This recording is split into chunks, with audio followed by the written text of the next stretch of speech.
am a citizen of Rome.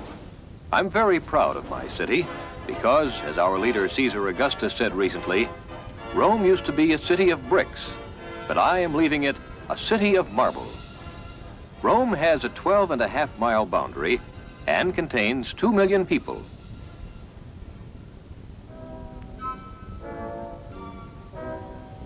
Perhaps you've heard it said that all roads lead to Rome.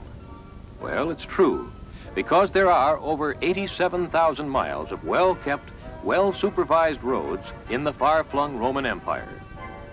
Soldiers and merchants can travel on them in comparative safety and make good time, too. Once, Caesar traveled over 800 miles in only 10 days.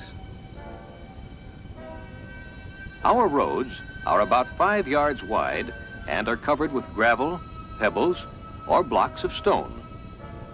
Underneath is a uniform layer of sand and chalk. This particular road is about 1.5 yards thick. These roads usually consist of 4 layers, but sometimes there are only 3. When the road runs through marshy land, it is anchored to the solid ground beneath the marsh by using wood bridges which rest on large pilings. The outside of most of our houses is a plain wall with an entrance through a corridor. Inside is the atrium, or courtyard, that lets in light and air. Decent housing in Rome is hard to find. Rent is high and many rooms are sublet. Often they have no lights and no heating, but they do have a sewer system that runs beneath the house. Even our wealthy do not possess a great variety of furniture. The difference between rich and poor is not in quantity of furniture, but its quality. We have beds, couches, tables, and a few chairs, but since we eat while reclining on one side, there is not much need for many chairs. All Roman citizens have 3 names. The first name is selected for a boy 9 days after he is born. The second name indicates membership in a family clan.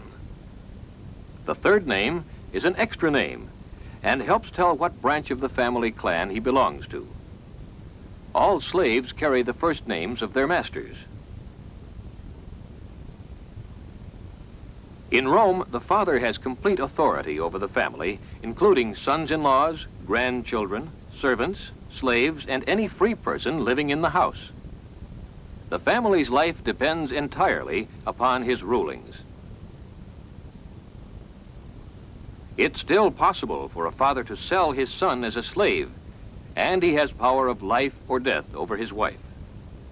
He could disown a child and have it thrown out into the street to be received by a slave merchant, or to die of starvation.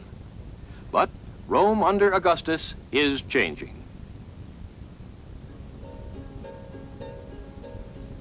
Our day begins early, whether it is a festival day or not. We sleep in tunics without sheets, wrapped in blankets. We wash little because we take our baths in the evenings after the day's work.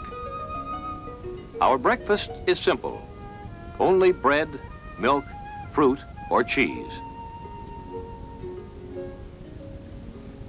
A patrician, or upper-class father's main duty is to meet his clients, people who are under his protection. Free men entrust themselves to some wealthy person in return for protection and help. The clients give the patrician support in his public and private life. When the patrician has finished greeting his clients, he listens to their petitions. If the patrician is a magistrate, he attends to his legal duties later in the morning, or he may go to the Senate and take part in a debate. Among the patricians, besides discussing politics, money lending is a favorite occupation. Most business is conducted in the forum, for this is where the bankers have their quarters. Spacious halls provide shelter from the sun and rain. If time allows, a hot meal is served at noon, simple and without wine. In summer, a siesta is taken during the hottest hours of the day. Then we work 3 or 4 more hours, but all work ends well before nightfall. Before dinner, we Romans go to the baths. Most Romans attend the public baths, for only the very wealthy can attend private baths. Then, about 4 o'clock in winter, 7 or 8 in summer, we go to dinner. The habit of going to the baths came to us from the East. They are like Turkish baths, full of hot steam in which one sweats abundantly, then splashes himself with cold water.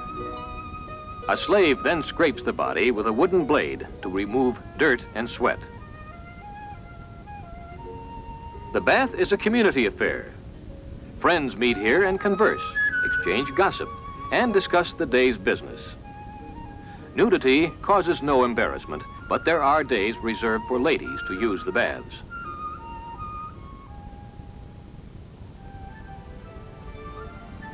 Our women get up early and tend to household matters. Free women are exempted from all forms of housework. Their only duty is spinning wool. They enjoy a small array of slaves who take over the household and administer all the housework. Our women spend their mornings making themselves beautiful. Certain slaves will perform certain tasks.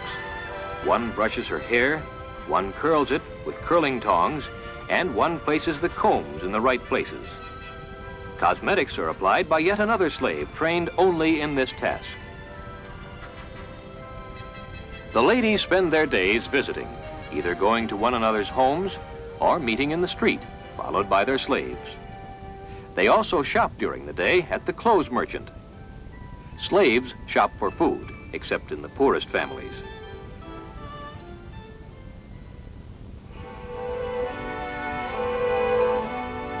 Our society is founded on slavery. Men may be born slaves or become slaves after capture in war. At first, Rome had only a few slaves, but with our ever-growing conquests and wealth, more slaves have freed us to discuss philosophy and politics. Our slaves are sold near the Forum. They stand on a platform with labels around their necks stating name, origin, and capabilities. Buyers walk around feeling their muscles and asking questions to determine if a slave is intelligent or stupid. The fate of a slave depends on whether he will work in the city or in the country. Heavily built males are sent to work in the country, shackled to one another to prevent escape. At night, they are locked up in a prison. If a slave shows any intelligence, he may be put in charge of accounts or of a library. He may tutor the children of the house, and he always does secretarial work for his master. We have many women slaves, and they usually serve the woman of the house and her daughters. Their main function is to keep the lady of the house beautiful, so that she may be a source of pleasure and pride for her husband. In the old days, slaves had no rights. Masters had life or death power over them. Now, our slaves are allowed to marry. Their children often play with the children of the master. Often there is great devotion between master and slave. Roman education tends toward the practical rather than toward deep philosophical truths, as in the teaching of the Greeks. Knowledge for us is to acquire experience for sensible living. It hopes for a fine life rather than to establish scientific facts. The classroom can be in the open or be enclosed. On the walls may be, in marble, episodes from the poems of Homer. Or sometimes we have maps on the walls. The idea of maps came to us from the Greeks. Romans learned to write on a wooden tablet with raised edges, over which a thin layer of wax has been spread. Writing is done with a stylus, sharpened at one end for writing, flattened at the other end for rubbing out the writing, so the wax surface can be used again and again. When writing on parchment or papyrus, we use ink made of soot, pitch, cuttlefish ink, wine lees, and water. Instead of a stylus, we use a quill or small sharpened reed. Our books are made by peeling thin strips of papyrus stems and pasting them together to form a long scroll. The scroll is wrapped around a baton of wood or bone, starting with the end of the book so that the beginning is at the outside of the roll. Our books are written in columns. The width is decided by how far apart it is comfortable for a reader to hold the ends of the scroll. Usually, only one side of the scroll is used, but papyrus is expensive, so now and then, for economy's sake, we write on both sides. We have well-stocked libraries, usually serviced by a librarian. The books are reproduced by copiers, usually cultivated men who copy or write under dictation. These books are placed on shelves and are easily accessible to the wise and learned men of Rome. The education of his sons is the sacred duty of the father. The state has schools open to boys at age 7. Elementary schools teach the boys to read the classical authors. They teach the foundation of ethics, love of country, love of glory, and similar virtues. The teaching of arithmetic is done with an abacus. The system is duodecimal, with no zeros. Main answers are memorized, and it is not unusual for a teacher to rap a student on the knuckles for not paying attention. Boys learn Greek as well as Latin, for Greek is considered the language of culture. When the boy is between 12 and 15, he goes to the rhetor school to learn theory and practice of eloquence. Students also seek out the guidance of famous philosophers, some of whom live in isolation far from Rome or other cities. Rarely do any students receive scientific training. Science is for specialists who usually work in solitude. Daughters of wealthy families are usually tutored at home by Greek teachers who place great importance on literature and poetry. Younger girls may attend elementary school along with the boys, except that girls do not study rhetoric. Girls are especially tutored in music, learning to sing and accompany themselves on the lyre. Some learn composition, and many of their songs have found wide audiences in the Roman Empire. Girls of more serious nature study philosophy.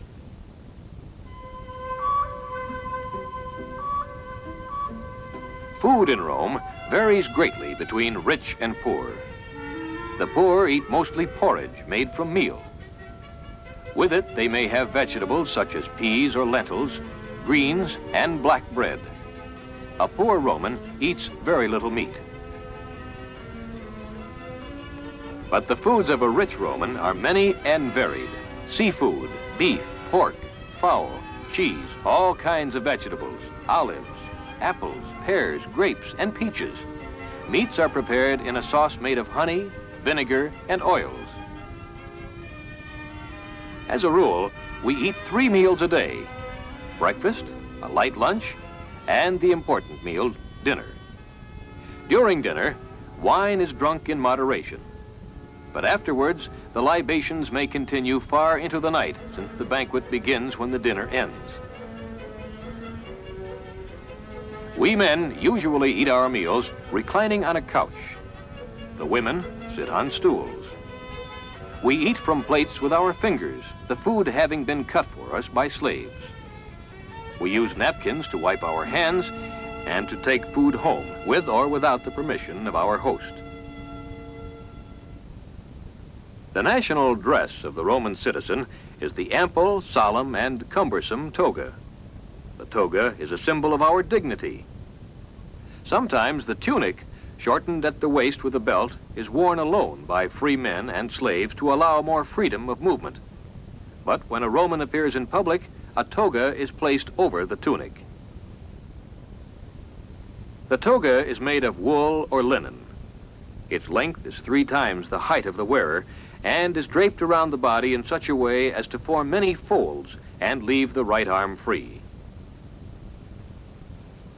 Women are not allowed, by law, to wear a toga. Women wear a tunic that is much larger than the men's. Over the tunic, Roman matrons wear a palla, a kind of rectangular toga that folds around the body and occasionally covers the head.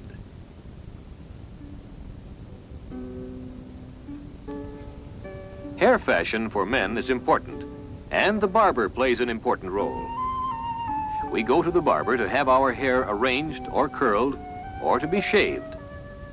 Short hair is the fashion with some, while longer hair and beards are also popular. Women's hair fashions vary from hair simply gathered at the neck by ribbons to quite complicated headdresses. Some constructions are twice as high as the head and crowned with clasps, flowers, or wreaths. The Roman at birth is first bathed by a midwife in a large basin.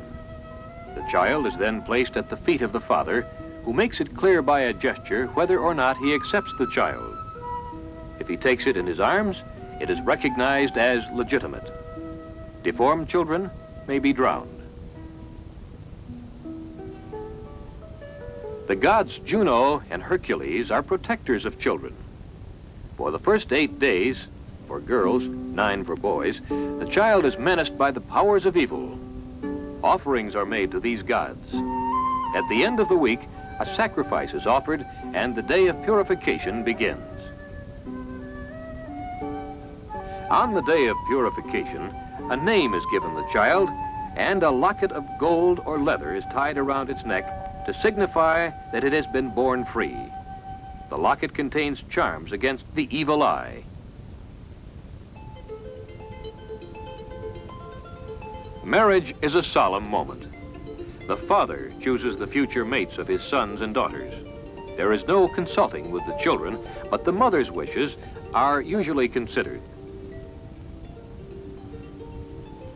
The marriage is announced after a long engagement, since the two may have been promised to one another as children. The two fathers make the betrothal in front of witnesses, and the engaged couple exchanges rings.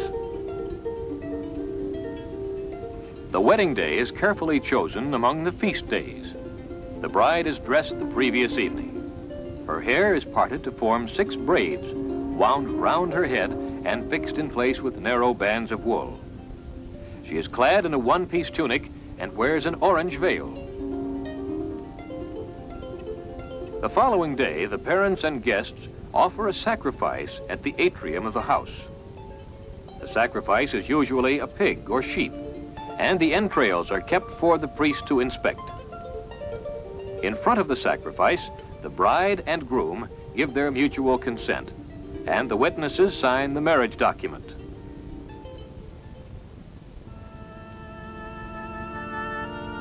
When a Roman dies in his own house, it is customary for the corpse to lie in the atrium with his feet toward the door. He is dressed in the garments of his rank. For 7 days, the women of the family take turns watching, crying, striking their breasts, and neglecting their appearances. When the day of the funeral arrives, a procession is formed, and the body is carried across the city to a place outside the walls. It may be either cremated or buried. At the head of the funeral come the musicians, the torchbearers, and the hired mourners. It is thought that his soul has already been summoned from his body by a ceremony before the procession. If the body is cremated, the relatives remain until as much as possible of the body has been consumed by flames. Then collect the remains, wash them in wine, and seal them in an urn, which is placed in a monument bearing inscriptions of the dead man's deeds.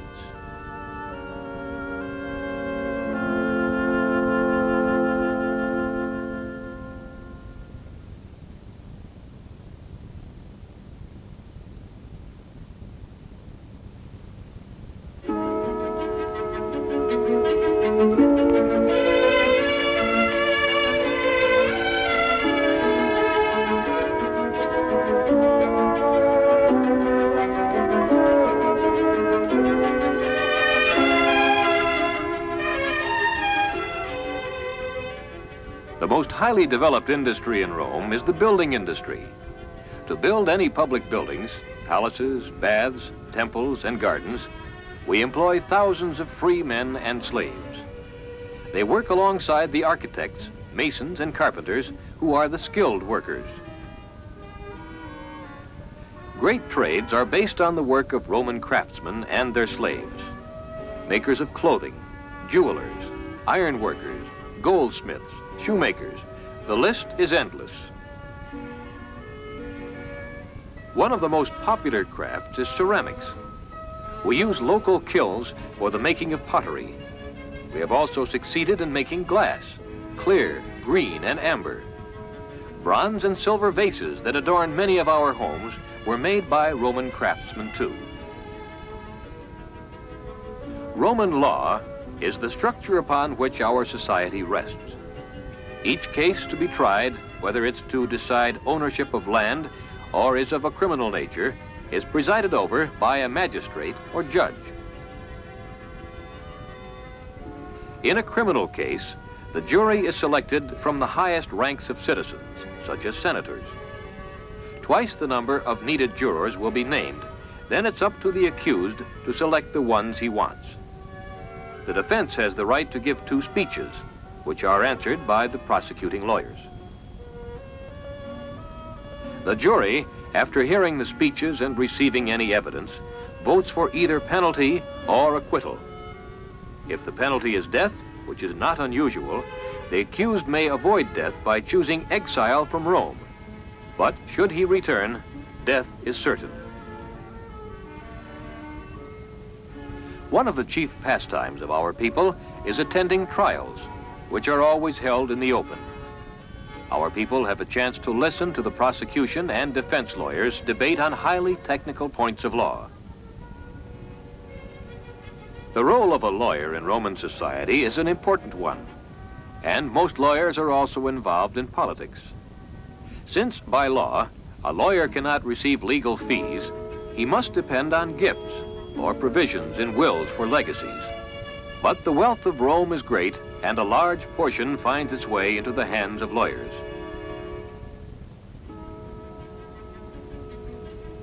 Medicine is presided over by the Greek god Aesculapius, the son of Apollo, and many of our medical men are Greek with strong scientific backgrounds.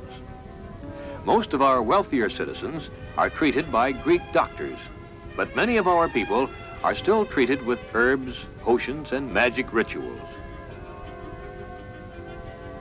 Our doctors have professional associations and teach in medical schools. They use their pupils as assistants. A doctor's fee depends upon his popularity and reputation. Many remain as state-paid professors of medicine. Doctors enjoy a privileged position in Rome.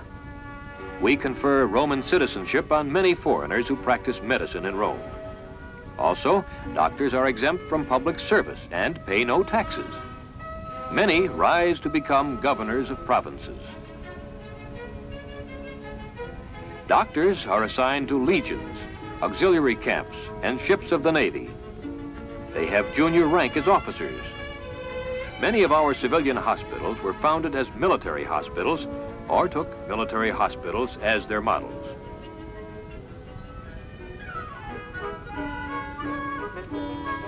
Our festival celebrations range from sack and horse racing to great and solemn feasts. There are at least 180 holidays, some religious, some civil, others merely anniversaries of one kind or another. Theaters actually started as a legacy from Etruscan funeral rites, at which performances were given to please and obtain favors from the gods. Now they help keep the people amused. You see, unemployment is a great problem. Some 150,000 in Rome itself, and they must be kept entertained. In the old days, our plays were borrowed from other languages and rewritten for Roman audiences. Now, though, because the theater is so important to the empire, we have Roman authors who take their subjects from myths and the history of Rome itself. The treatment ranges from tragedy to comedy and farce. The audience recognizes the characters by costumes and props. A soldier always carries a sword, a slave trader carries a leather bag and stick, The master of the house, a crooked stick. A cook, a large spoon and a bowl of food. At first, we used masks like those in the Greek theater. The masks had holes for eyes and mouth, abundant hair for female characters, beards for male. But now, masks have fallen into disuse, and actors must use emotion to carry the story. An actor is invited to the homes of many of his fans, applauded and widely acclaimed.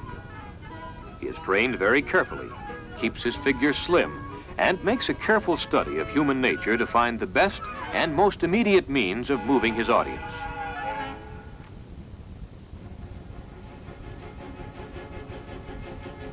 Another popular spectator sport is the chariot race.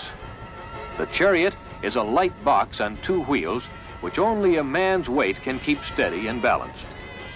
The driver carries the colors of his political party, and much honor is at stake in each race. The skill of the driver is shown as he rounds the bends. If he crashes, he will probably be thrown out of his chariot and possibly killed. His metal helmet and leg pads are designed to keep injuries as light as possible. In another kind of circus, wild animals are pitted against hunters or against one another. Bears against buffalo, elephants against rhinos. In these contests, animals are slaughtered by the thousands. Even more popular with the mass of Romans are the gladiators. Each is differently armed, giving the spectator an extra thrill of uncertainty about the outcome. Most of the gladiators are trained in a school run by their province, and each gladiator is, in effect, owned by the province. They are largely recruited from prisoners of war or men condemned to death, but some are the ruined sons of highly placed families. To the victor comes instant fame and fortune without the necessity of having to work. Sometimes in a battle, one is wounded and exhausted and raises his left arm in surrender. The victor turns to our emperor, who decides the fate after consulting the crowd. If the defeated gladiator has fought well, it's thumbs up, he lives. If he has fought badly, it's thumbs down, and the victor carries out the sentence.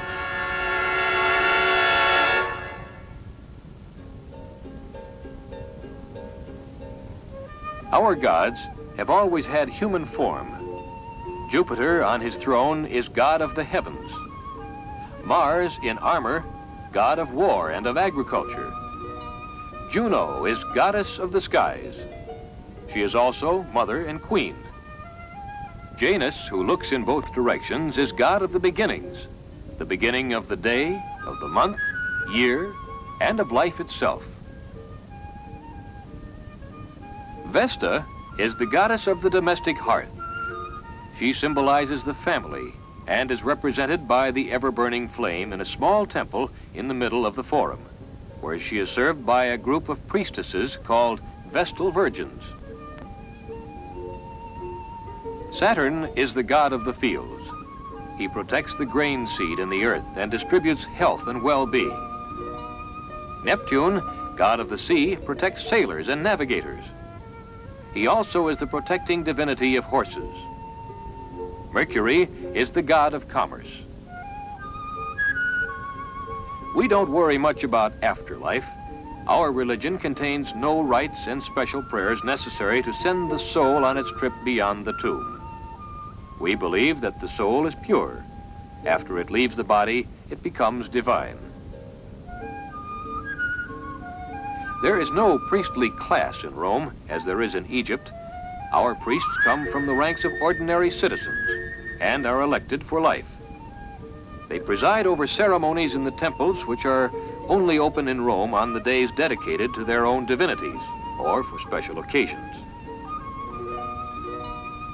Priests interpret the will of the gods. They have an insight which enables them to understand signs given them by the gods. We also have soothsayers who read the wishes of the gods in the entrails of animals. We learn this art from the Etruscans. We Romans do not kneel to pray in the Oriental fashion. We remain erect, hands raised and open, heads covered by a fold of the toga.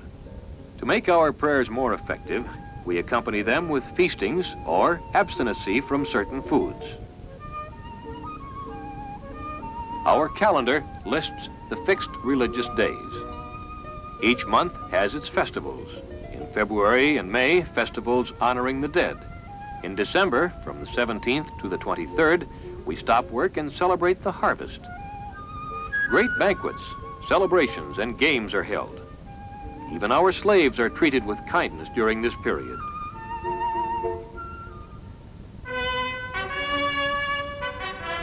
The Senate is the most highly regarded and influential body in Rome. It began with 300 members, but has gradually increased in size as Rome itself has grown. The senators come from all the major family groups that dominate political life. The senators are easy to recognize. They wear a broad purple stripe on their garments and have special red shoes. They occupy separate seats at religious ceremonies and in the theater, and take no part in commercial activity.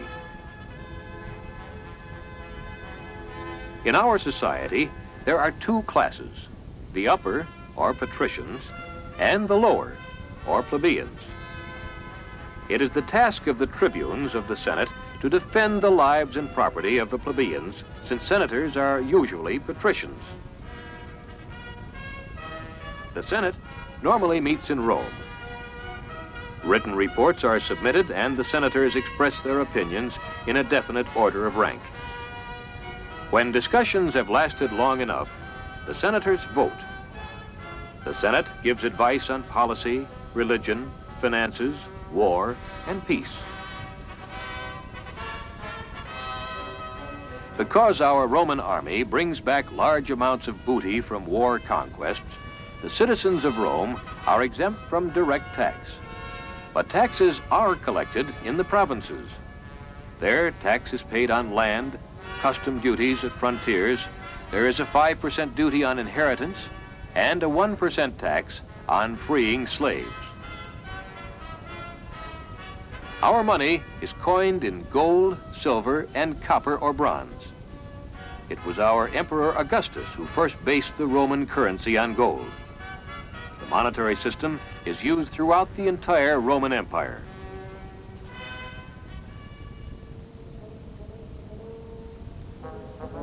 The Roman army that has conquered the world is made up mostly of shepherds and peasants. They are trained in the discipline of arms for the common good of Rome. The Roman army is based on recruitment of Roman citizens, for every citizen is a soldier. The call to arms takes place once a year among citizens between the ages of 17 and 46. A Roman legion consists of 3,000 men equipped with heavy arms plus 1,200 lightly equipped troops wearing no armor. On either side of a legion's troops are deployed cavalry in squadrons of 32 horsemen, whose job it is to protect the legions against the enemy's flanking movements. Soldiers and legionnaires have similar uniforms. A woolen tunic is worn next to the body. A field cloak of wool is secured to the right shoulder with a clasp. The breastplate is shaped from strips of leather and may be covered with metal. The buckler or shield is held with the left arm and is made of curved wood covered with leather. The short Spanish double-edged sword is used along with the javelin. Throwing the javelin signals the beginning of battle. Heavy machinery has been in use some time now. The battering ram is about 14 yards long and requires a great number of soldiers to function properly and to back it up once a wall has been broken through. If a wall is low enough, an onager may be used to catapult boulders over it. With it, heavy stones may be hurled in a trajectory 40 yards high and for a distance of 32 yards. Supplies can mean the difference between victory and defeat. For each legion, 800 pack animals to carry the supplies are needed. Thousands of javelins, spears, and swords need to be replaced during a battle, along with helmets, bucklers, and all other equipment. The Roman commander who has been victorious in battle returns to Rome, leading a parade of soldiers, war booty, and trailing behind prisoners of war to be offered as slaves to the Roman Empire.